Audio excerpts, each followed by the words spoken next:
Media के माध्यम से माननीय उच्च न्यायालय में भी कई याचिकाएं, दर्जनों याचिकाएं ट्रांसफर को लेकर के दायर की गई है। साधारण सी बात, ट्रांसफर तो छोड़िए, ट्रांसफर तो ये जो कर रहे हैं सो कर ही रहे हैं। यहाँ तक कि एक जो व्यक्ति सेवा में आता है उसका आज तक सेवा पुस्तिका का संधारण नहीं कर पाए हैं, एक छोटा सा चीज। और उससे भी बड़ी बात यह है कि राज्य में जितने भी विद्यालय अध्यापक टीआर 1, 2, 3 से बहाल हुए और विशिष्ट शिक्षक जो बने हैं, लगभग 5 लाख शिक्षकों के साथ सरकार मजाक कर रही है। ये 1 साल पहले जब हम लोग परीक्षा का फॉर्म भरे थे 24 में, 2 साल होने जा रहा है, उसी समय हम लोगों ने 3 जिला का विकल्प लिया था और मेधा क्रमांक नंबर के आधार पर एक जिला भी प्राप्त किए थे। आज तक आप उस जिला में क्यों नहीं हमको दिए? फिर से आप जिला का मांग करें, इसका मतलब है कि आपको ट्रांसफर नहीं करना है, चुनाव तक समय खींच रहे हैं। और इस तरह से कहिएगा कि आप तो आचार संहिता लग गया। शिक्षकों को यदि शिक्षकों को सरकार राज्यकर्मी का वेतनमान दे देती है तो हम बिहार के तमाम शिक्षक सरकार के साथ हो जाएंगे। नहीं तो हमारी मांग है कि तमाम शिक्षकों को सेवा निरंतरता का लाभ प्रदान करते हुए और 7वें वेतन आयोग का जो स्ट्रक्चर है उस स्ट्रक्चर में इनका वेतनमान निर्धारित किया जाए, और नहीं तो हम लोग शिक्षक दिवस के दिन सड़क पर उतरने के लिए बाध्य हो जाएंगे।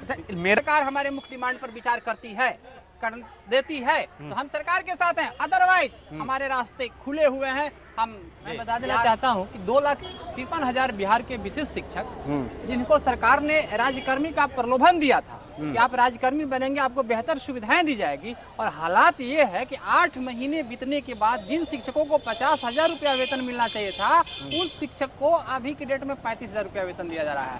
एक IAS जो विभाग को चला रहे हैं, अभी 3-3 लाख 4-4 लाख सैलरी ले रहे हैं, उनके 1 लाख रुपया हर महीने से काट दिया जाए, उनको समझ में आ जाएगा कि क्या हालात बना हुआ है बिहार के शिक्षकों का। ये अल्प वेतन भोगी बिहार के शिक्षक हैं और 8-8 महीने से हर शिक्षक के पास जो है 10-10 लाख 8-8 लाख का लोन सरकार के द्वारा ये बैंक से लिए हुए हैं, और सारा पैसा उनका लोन में कट जा रहा है। जो वही 15-20 हज़ार रुपये उनके पास अतिरिक्त बचता था, जिससे उनका घर गृहस्थी परिवार, माता पिता बुजुर्ग घर में हैं, उन सब की देखभाल वे करते थे। और इसकी वजह से उन सबकी पूरी घर गृहस्थी जो है वो चरमरा गई है। रोज रो रहे हैं शिक्षक। और सबसे बड़ी बात यह है कि जिस विद्यालय में वे कार्यरत हैं उसमें ताना सुनना पड़ रहा है। जो लोग नियोजित हैं, जो अन्य शिक्षक हैं, वो उनको ताना भी दे रहे हैं कि आप ये क्या कर दिए, राज्यकर्मी बन करके कौन सा प्रलोभन आपको सरकार ने दे दिया। ये हालात क्यों पैदा हुआ है, मैं सरकार से पूछना चाहता हूं कि अब विलंब इसको सुधार कर दीजिए, नहीं तो बिहार का इस बार शिक्षक डिमांड के 1,87,000 जो प्रथम सक्षमता परीक्षा पास करके जो शिक्षक आए थे बड़े पैमाने पर, उनको सबसे बड़ी तमन्ना यही थी कि जो दूर दराज 400, 300, 200 किलोमीटर घर से दूर थे, उनके अंदर यही जोश और जुनून था कि हम परीक्षा देकर के अपने गृह जिला में चले जाएंगे। और इस ख्याल से ये लोग परीक्षा में बैठे थे, बढ़ चढ़ करके हिस्सा लिए थे। और आज हालात ये सबसे इनको आखिरी पैदान पर छोड़ दिया गया। आज तक दूरी वाले पुरुष शिक्षकों का ट्रांसफर नहीं किया गया। सरकार रोज करी कि हम ट्रांसफर कर रहे हैं, जितना ये ढिंढोरा, इनकी हालात वैसी हो गई है जो नई नवेली दुल्हन जो होती है ना, रोटी कम और चूड़ियां ज्यादा खनकाती है। आज की हालात यही बनी हुई है। सरकार जितना ये चूड़ी खनका रही है, धरातल पर काम नहीं दिख रहा है। ट्रांसफर के नाम पर केवल ढिंढोरा पीटा जा रहा है। जो दूर दराज शिक्षक रो रहे हैं, एक भी शिक्षक का ट्रांसफर नहीं किया गया। क्यों?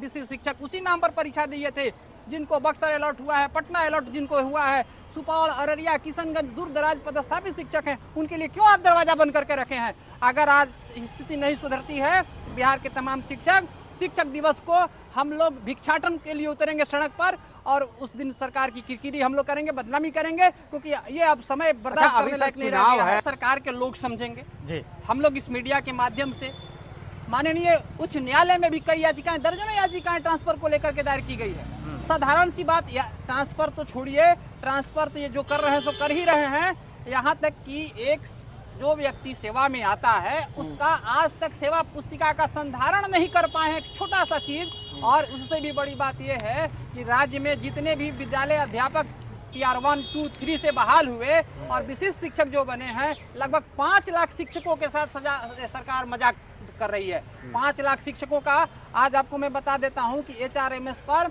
जहां DA अभी महंगाई भत्ता जो है 55% से अधिक हो गया, 58% होने जा रहा है, 55 तो मिल रहा है, लेकिन इन शिक्षकों को मात्र 50% महंगाई भत्ते का भुगतान हो रहा है। क्यों? मैं पूछना चाहता हूं सरकार से कि आखिर आपने ऐसा नीति क्यों बनाया है? सारे कर्मचारी का जेब ही बढ़ता है, तुरंत उसका सॉफ्टवेयर अपडेट हो जाता है। आपके सॉफ्टवेयर अपडेट करने में 8 महीने लग जाते हैं। उसका वार्षिक वेतन वृद्धि नहीं मिला है। जो विद्यालय अध्यापक शिक्षक बने हैं Tier 1 का, आज तक से उनका वार्षिक वेतन वृद्धि नहीं हुआ है। आखिर क्यों?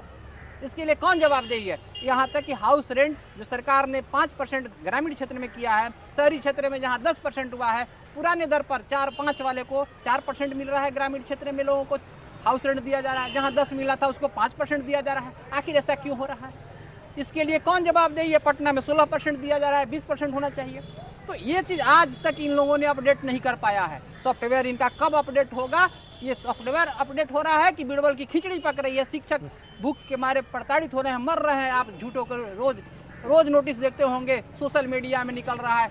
अभी देखिए, माननीय मुख्यमंत्री जी के द्वारा एक ट्वीट आया था 4 दिन पहले की मैं बात बताता हूँ। उसमें इन्होंने लिखा था कि शिक्षक फिर से 3 जिला का विकल्प दे। अरे भाई, मैं आपसे पूछना चाहता हूँ कि 3 जिला का चयन तो विशिष्ट शिक्षक 8-9 महीना पहले ही, ये 1 साल पहले जब हम लोग परीक्षा का फॉर्म भरे थे 24 में, 2 साल होने जा रहा है, उसी समय हम लोगों ने 3 जिला का विकल्प लिया था और मेधा क्रमांक नंबर के आधार पर 1 जिला भी प्राप्त किए थे। आज तक आप उस जिला में क्यों नहीं हमको दिए?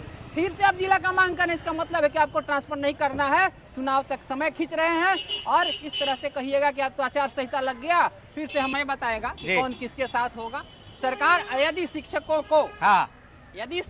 को सरकार राज्यकर्मी का वेतनमान दे देती है, तो हम बिहार के तमाम शिक्षक सरकार के साथ हो जाएंगे। अब घोषणा ही नहीं, करके दिखाना होगा। आप सत्ता में है, अब घोषणा नहीं चलेगी। आप हमको दे दीजिए। बहुत दिन से आप राजकर्मी बनाए हैं, सिंपल सी बात है। जब हम राजकर्मी हैं, देखिए क्या भी वेतनमान क्यों नहीं? 5 लाख बिहार के शिक्षक, चाहे वो विद्यालय अध्यापक हो अथवा विशिष्ट शिक्षक हो, ये 5 लाख बिहार के शिक्षक जो है, जब राजकर्मी आपने बना दिया, तो राजकर्मी का वेतनमान क्यों नहीं दीजिएगा? चपरासी वाला वेतन मिल रहा है। कौन सा वेतनमान दे रहे हैं भाई?